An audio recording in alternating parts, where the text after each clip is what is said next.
Leader TV के programme interview में मैं हूँ आपका मेज़बान डॉक्टर अयूब शेख और मेरे साथ मौजूद हैं एक मुसन्निफ़ और एक शायर, एक प्रोफेसर और मुख्तलिफ़ ज़ुबानों मतलब सिंधी, उर्दू, अंग्रेज़ी में जो बहुत सारी चीज़ें उनके मौलिफ़ हैं, मुतरजम हैं, जनाब के एस नागपाल साहब। के एस नागपाल उर्फ़ आम में के एस नागपाल हम लिखते हैं और जो भी बच्चे मैट्रिक में फ़र्स्ट ईयर में इंटरमीडिएट में देखते हैं अंग्रेज़ी के हवाले से, ग्रामर के हवाले से या सिंधी अंग्रेज़ी, उर्दू अंग्रेज़ी के हवाले से जो किताबें हैं और जो बोलचाल के तरीके हैं, जो बोलचाल के सारे लबो लहजे हैं, उनके बारे में जो शख्स ये काम करता है उसका नाम तो कन्यालाल सुंदरदास नागपाल है, लेकिन उसने उर्फ़ आम में अपने आप को के एस नागपाल से मारूफ़ कराया है। जनाब के एस नागपाल से आज हमारी बातें हो रही हैं, आप भी सुनिए। साईं अस्सलाम वालेकुम। वालेकुम सलाम। तो मैंने आपका जुज़वी और इंतहाई जुज़वी तारुफ़ तो करा दिया है, मुझे आप ये बताएं कि आपने कितनी किताबें लिखी हैं, किस किस चीज़ पे हैं? कुल 12 किताबें हैं, जिसमें से 11 शाया हो चुकी हैं और एक किताब गवर्नमेंट ऑफ सिंध ले गई है छापने के लिए। मेरा शुरू से, आप जब कह रहे थे ले गई है, गोया मैंने कहा कोई अगवा करके ले गई। अगवा करके ही ले गई है। तो वो उन्होंने पहले भी एक मेरी किताब शाया की है, पंहिंजो पाण सुञाण, खुद शनासी, और वो इतनी अच्छी गई कि वो अभी है नहीं उनके पास। मेरे पास अभी प्रोग्राम में लोग आए कि सर ये किताब नहीं मिलती। तो दूसरी किताबें? दूसरी, हाँ, मेरी पहली किताबें थी अपने सब्जेक्ट इंग्लिश को सिखाने के लिए। उसका नाम रखा था हैंड बुक ऑफ इंग्लिश। वो काफ़ी पुरानी है कि मैं प्रिंसिपल था तो एक वकील साहब ठक ठक करके अंदर आए, सर आपका नाम पढ़ा मैंने बोर्ड पे, मैंने आपसे अंग्रेज़ी सीखी है। मैंने कहा मैं तो आपको आज देख रहा हूँ। सर आपकी किताब से सीखी है। इस तरह बहुत से लोग आते हैं। दूसरी, सिंधी का ने मुझे कहा कि हमें स्पोकन इंग्लिश चाहिए, बातचीत करने में आसानी हो, तो वो दूसरी किताब भी छप गई और वो भी ख़त्म हो गई है, स्पोकन इंग्लिश। पहली किताब के 4 एडिशन हैं, आखिरी एडिशन सिंध ग्रेजुएट्स ने इजाज़त लेकर छापा कि हम अपने स्कूल्स में लगाएंगे। और ये वैसे भी मज़हर अलग सिद्दीकी सेक्रेटरी थे, उन्होंने इसको रिकमेंड किया था फ्राम 8th टू ग्रेजुएट। वो खासी काम की चीज़ है। तो ये पहली किताबें तो मेरी ये थी। इससे पहले मैं 73 से शायरी करता रहा हूँ। सिंधी की किताब जीवन ता ततीय जो और अंग्रेज़ी की किताब लाइफ एंड ड्रीम्स। ये किताब पैदा हुई जब मैं मास्टर्स करने गया इंग्लिश में। अब जो मुझे इस वक्त सुन रहे हैं, जिनको अंग्रेज़ी सीखने का शौक़ है, उनको बताता हूँ फर्स्ट हैंड नॉलेज मैंने अंग्रेज़ी कैसे सीखी। क्योंकि यहाँ माहौल नहीं है, ये तो आप जानते हैं कि ज़बान माहौल से आती है। यहाँ हम कोशिश करते हैं, दोस्तों को मजबूर करते हैं भाई अंग्रेज़ी में बोलो, मगर होता नहीं है। इसी तरह यूनिवर्सिटी के दौरान भी हमने बहुत कोशिश की मगर नहीं हुआ। फिर मैंने इसको ऑब्ज़र्व किया, मुताला किया और हासिल ये हुआ कि आप सोचें अंग्रेज़ी में। अब मैं इससे पहले सिंधी शायरी जैसे बताया करता था, anything beautiful, anything possible that strikes you and stitch you, तो शायरी बनती है, ऐसे नहीं बनती। तो once upon a time I came across an accident which was so horrible, it shuddered me. I started writing, but when I took my pen and put on the paper, I was writing in English. I stopped. अरे मैं तो सिंधी में शायरी करता हूँ। तो अंदर से आवाज़ आई, you are thinking in English. At that spot I was thinking in English.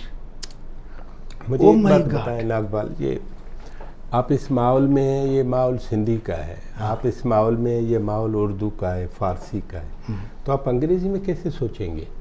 सोचना तो आपके बस की बात है। कैसे? हाँ, वो ऐसे है कि हम दिन रात अंग्रेज़ी पढ़ते थे ना, अच्छा, मास्टर्स पढ़ते करने थे गए, जाहिर है इंग्लिश उस पे डिस्कस अंग्रेजी में करते थे। ओके, ऐसे थोड़ी ओके। तो एक बाहर का माहौल माहौल मेरा था। अपना बन गया। तो I started thinking in English. Oh Hamlet the poor soul, how the Macbeth is suffering, she was in hallucination wiping her hands, बिल्लट। So this is what I think I used to think about my course also। तो ये कोई मुश्किल नहीं है।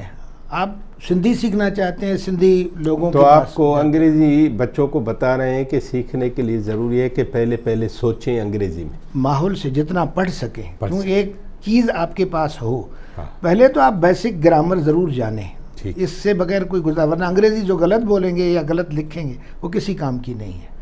Basic grammar ज़रूरी है, इतना कि आप मिस्टेक, फ्लॉलेस इंग्लिश उसको हम कहते हैं। तो आपकी इंग्लिश की किताबें कितनी हैं?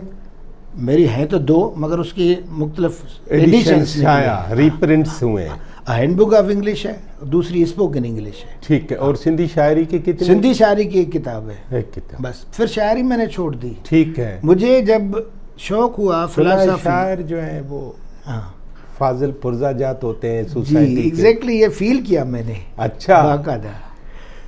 तो साइकोलॉजी, फिलॉसफी और तसव्वुफ, ये 3 चीज़ों ने मुझे तूफ़ान की तरह उड़ा के ले गए। वो कहानियाँ जो लिखते थे, जो शायरी करते थे, सब छोड़ दिया। अच्छा। एक दफ़ा अमर जलील साहब को कहा, मैंने सीखा लिखना अमर जलील से। अच्छा। 6वीं 7वीं तो में उसने उस्तादी उनको दी पढ़ता या था। उसको नहीं, पढ़ते पढ़ते अरे अदब की तरफ राग़िब हो गया। वो तूफ़ान की तरह ले जाता है बंदे को।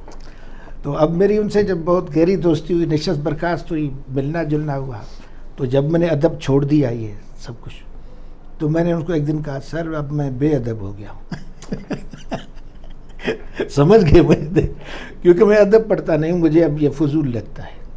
इंसान की डेवलपमेंट होती है ना, क्योंकि साइकोलॉजी, फ़िलासफ़ी और फ़िलासफ़ी में फिर तसव्वुफ़ जो आपको इतना रोशन कर देता है, इतना रोशन कर देता है कि अगर डीप डाउन जाकर आप सूफियों को समझें, लतीफ़ को समझें, मैं सिर्फ एक नाम ले रहा हूँ, लतीफ़ को समझें, आपके 14 तबक रोशन हो जाएंगे।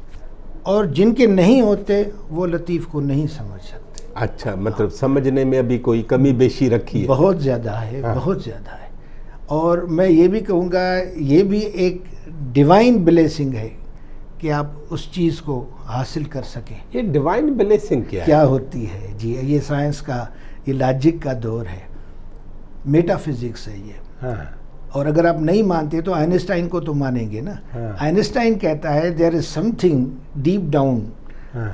Up in the sky that science can not penetrate. Why up in the sky, why not down in down in the earth, मैंने दोनों चीज़ें कही ना, इसलिए क्योंकि your sky your earth is inside you.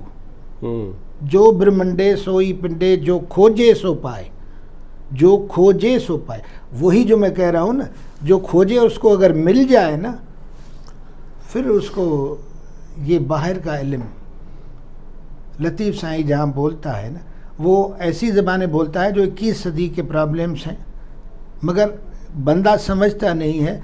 वो उस वक्त बैठ कर कह रहा था, सुनिए भला आज के दौर की बात, कैसे 21 सदी, आदमिन अखलास मिटाए माठो करो, यानी क्या उसका विजन है। अब क्या हो रहा है, इंसान का खून चूस रहा है, और वो वार्निंग दे रहा है, दिल बरन दुनिया में वनी रहंदो वास, ॿियो सब लोक लिबास को हिक दिल हूंदो हेकड़ो। तो ये आज के दौर को वो देख रहा है ना, यानी मैं भी नहीं बता सकता जिस तरह वो बता रहा है। और लोग जो है वो पैसों के लिए, न बाप है, न माँ है, न दोस्त है, न रिश्तेदार है।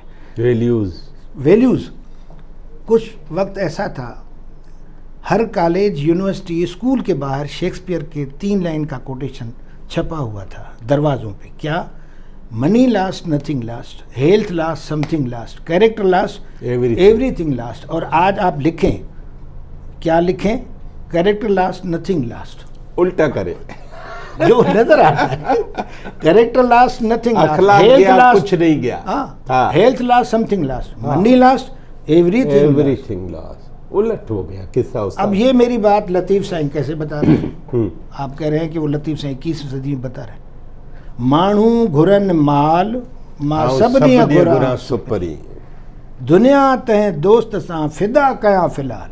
आप तो माँ बाप को मार देते हैं पैसों के लिए, ओल्ड हाउसेज में फेंक के आते हैं। हाँ। अभी अखबारों में पढ़ा होगा, गोली मार दी माँ को, पैसे नहीं दे रही थी। हाँ, तो दुनिया तंहिं दोस्त सां फिदा कयां फिलहाल कैस नाम निहाल। मोहब्बत क्या होती है ना, इश्क क्या होता है।